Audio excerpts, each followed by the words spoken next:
नेवादा के विशाल और एकदम खामोश रेगिस्तान के बीचों बीच एक ऐसी जगह है जो आधिकारिक तौर पर दशकों तक थी ही नहीं। ये एक ऐसा नाम है ना जो बस फुसफुसाहट में लिया जाता है। एक ऐसा इलाका जो आपको नक्शों पर मिलेगा ही नहीं।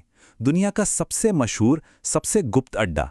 सोचिए, एक ऐसी जगह जो इतनी ज्यादा सीक्रेट थी कि अमेरिकी सरकार ने दशकों तक कसम खाकर कहा कि अरे ऐसी कोई जगह है ही नहीं। लोग इसे बुलाते हैं एरिया 51। ये शब्द उस गहरे रहस्य को बयां करते हैं जो इस जगह को चारों तरफ से घेरे हुए हैं।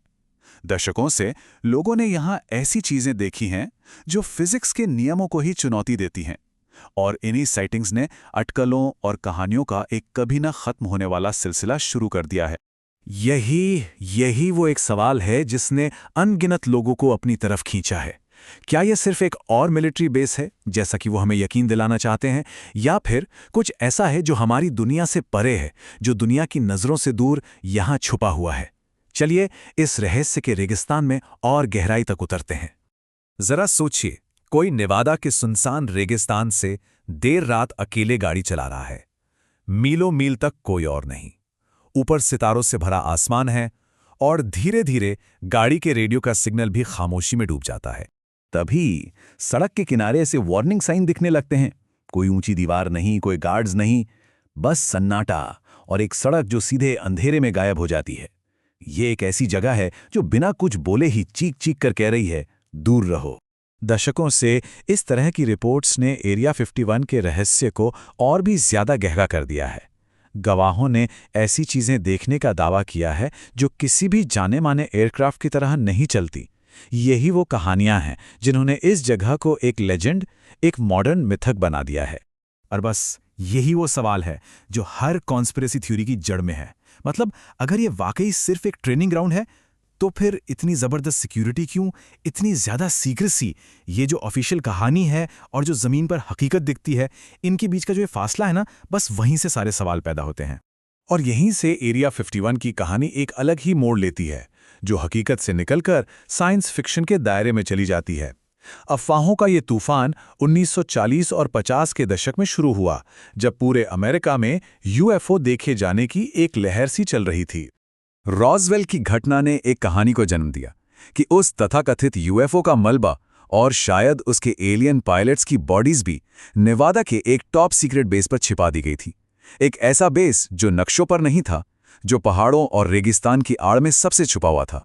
कहानियां तो ये भी कहती हैं कि रेगिस्तान की सतह के नीचे छिपी हुई विशाल अंडरग्राउंड लैब्स में साइंटिस्ट एलियन बॉडीज की जांच कर रहे थे और इंजीनियर्स क्रैश हुए एलियन स्पेसशिप की टेक्नोलॉजी को समझने की कोशिश कर रहे थे। वक्त के साथ ये थ्योरीज और भी अजीब होती गईं, जिसमें टाइम ट्रैवल से लेकर वेदर कंट्रोल तक सब कुछ शामिल हो गया। और फिर आती है सबसे बड़ी थियरी कि एरिया 51 सिर्फ इंसानों और एलियंस के बीच का कॉन्टैक्ट पॉइंट नहीं है, बल्कि ये एक छिपी हुई ग्लोबल गवर्नमेंट के लिए मीटिंग पॉइंट है। एक ऐसी शैडो गवर्नमेंट जो पर्दे के पीछे से दुनिया को कंट्रोल करती है। दशकों तक ये सिर्फ अफवाहें थीं, लेकिन फिर 1989 में बॉब लाज़ार नाम का एक शख्स सामने आया, जिसने एरिया 51 की कहानियों को एक ग्लोबल फिनोमेनॉन में बदल दिया। उसने दावा किया कि उसने एरिया 51 के पास S4 नाम की एक साइट पर काम किया था। लाज़ार की कहानी हैरान करने वाली थी। उसने कहा कि उसने 9 अलग अलग एलियन क्राफ्ट्स पर काम किया है, जो एक रहस्यमयी एलिमेंट 115 से चलते थे। यह एलिमेंट इतना पावरफुल था कि वो ग्रेविटी को ही मोड़ सकता था। ये टेक्नोलॉजी जादू जैसी थी और सरकार इसे सालों से दुनिया से छिपा रही थी। जब इन्वेस्टिगेटर्स ने उसकी कहानी को कंफर्म करने की कोशिश की, तो उसके कॉलेज और नौकरी के रिकॉर्ड्स रहस्यमयी तरीके से गायब थे। क्या वो झूठा था जो सिर्फ अटेंशन चाहता था, या फिर सरकार ने उसके अतीत के हर सबूत को मिटा दिया था? जो भी हो, लाज़ार के दावों ने एरिया 51 को हमेशा के लिए बदल दिया। इतने सालों तक अमेरिकी सरकार ने एरिया 51 के बारे में एक ही स्ट्रैटेजी अपनाई, पूरी तरह से इनकार। सैटेलाइट तस्वीरों और अनगिनत गवाहों के बावजूद ऑफिशियली वो जगह मौजूद ही नहीं थी। फिर 2013 में दशकों की खामोशी के बाद कुछ बदला। फ्रीडम ऑफ इंफॉर्मेशन एक्ट की एक रिक्वेस्ट के जवाब में CIA ने आखिरकार वो डॉक्यूमेंट्स जारी किए जिन्होंने पहली बार खुले तौर पर एरिया 51 के अस्तित्व को स्वीकार किया। ये एक ऐतिहासिक पल था। लेकिन इंटरेस्टिंग बात ये थी कि इन डॉक्यूमेंट्स में यूएफओज, एलियंस या टाइम ट्रैवल का कोई जिक्र नहीं था, बल्कि उन्होंने एक बहुत ही इंसानी कहानी का खुलासा किया, एक ऐसी कहानी जिसकी जड़ें सीधे सीधे कोल्ड वॉर के दौर से जुड़ी थी। 1950 के दशक में कोल्ड वॉर अपने चरम पर था। अमेरिका को सोवियत संघ पर नजर रखने के लिए एक जासूस की जरूरत थी। एक ऐसा जासूस जो इतना ऊंचा उड़ सके कि उसे कोई देख ना पाए और इतना तेज कि उसे कोई पकड़ ना पाए। इस काम के लिए उन्होंने नेवादा में एक सूनी, सूखी झील को चुना, ग्रूम लेक, और उसके आसपास के इलाके को एटॉमिक एनर्जी कमीशन के नक्शों पर एक सिंपल सा लेबल दिया गया था, एरिया 51। यहीं पर उन्होंने इतिहास के सबसे क्रांतिकारी जासूसी विमानों में से एक को बनाना और उड़ाना शुरू किया। अब जरा इस कॉन्ट्रास्ट को देखिए। एक तरफ वो लोग थे जो आसमान में अजीब रोशनियां देख रहे थे, जो किसी भी नॉर्मल प्लेन की तरह नहीं चलती थीं, और दूसरी तरफ हकीकत थी, U-2 स्पाई प्लेन। जब लोगों ने एक प्लेन को ऐसी ऊंचाई और स्पीड पर देखा जो नामुमकिन लगती थी, तो उन्होंने उसे क्या समझा होगा? एक UFO। U-2 spy plane 70,000 feet से भी ज्यादा की ऊंचाई पर उड़ सकता था। उस जमाने में नॉर्मल हवाई जहाज मुश्किल से 20,000 फीट तक पहुंचते थे। ये प्लेन सचमुच अंतरिक्ष के किनारे पर उड़ रहा था। तो नेवादा के ऊपर जो UFO साइटिंग्स की रिपोर्ट्स आ रही थीं, उनमें से ज्यादातर असल में टॉप सीक्रेट टेस्ट फ्लाइट्स थीं। सच्चाई एलियंस के बारे में कभी थी ही नहीं। ये इंसानी सोच और जासूसी के बारे में थी। और ये तो बस शुरुआत थी। एरिया 51 जासूसी विमानों, स्टेल्थ टेक्नोलॉजी और कटिंग एज एरोस्पेस रिसर्च का घर बन गया।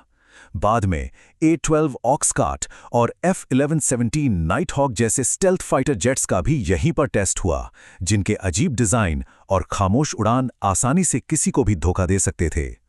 आज भी U-2 की कहानी सामने आने के बाद भी एरिया 51 ने अपनी वो रहस्यमयी आभा नहीं खोई है। अड्डे पर काम आज भी जारी है और सीक्रेसी का पर्दा पहले की तरह ही मजबूत है। हर सुबह और शाम लास वेगस के एयरपोर्ट के एक शांत कोने से बिना किसी मार्किंग वाले सफेद विमानों का एक छोटा बेड़ा उड़ान भरता है। इन्हें जेनेट फ्लाइट्स कहा जाता है। ये रहस्यमयी विमान कर्मचारियों को चुपचाप एरिया 51 और आसपास की साइट्स पर लाते और ले जाते हैं। आज एरिया 51 की सैटेलाइट तस्वीरें दिखाती हैं कि वहां नए रनवे और विशाल हैंगर बनाए जा रहे हैं। काम रुका नहीं है, बल्कि और बढ़ गया है। माना जाता है कि यहां अगली पीढ़ी के स्टेल्थ विमानों, हाइपरसोनिक ड्रोन्स और एडवांस्ड वेपन सिस्टम्स का टेस्ट होता है। तो इन सब के बाद एरिया 51 आखिर है क्या? ये एक टॉप सीक्रेट अमेरिकी एयरफोर्स की फैसिलिटी है, जिसका असली मकसद एक्सपेरिमेंटल एयरक्राफ्ट और वेपन सिस्टम्स को डेवलप और टेस्ट करना है। लेकिन इसके चारों ओर की जो जबरदस्त सीक्रेसी है, उसी ने एलियन की कहानियों को पनपने के लिए जमीन दी। और फिर भी एरिया 51 हमें इसलिए आकर्षित नहीं करता कि उस फेंस के अंदर क्या होता है। ये इसलिए है कि बाहर क्या होता है, हमारे दिमाग में। जब आप किसी जगह को दुनिया से छुपाते हैं, उसे रेगिस्तान में दफन कर देते हैं और दशकों तक उसके होने से ही इनकार करते हैं, तो इंसानी दिमाग उस खाली जगह को भरने के लिए कहानी गढ़ता है। तो असली सवाल ये नहीं है कि एरिया 51 में क्या है। असली सवाल ये है कि हमें ये मानने की जरूरत क्यों महसूस होती है कि वहां कुछ अलौकिक है। शायद जवाब ये है कि हम इस बात पर यकीन नहीं करना चाहते कि इंसान खुद ऐसी अविश्वसनीय टेक्नोलॉजी बना सकते हैं और उसे सबसे छिपा कर भी रख सकते हैं। एरिया 51 एक अजीब सी जगह पर मौजूद है, आधी हकीकत, आधी किंवदंती। हकीकत यह है कि ये एक गुप्त मिलिट्री बेस है और किंवदंती ये है कि ये उससे कहीं ज्यादा है। और इसी तरह की और भी दिलचस्प कहानियों और फैक्ट्स को समझने के लिए हमारे YouTube चैनल को सब्सक्राइब करें।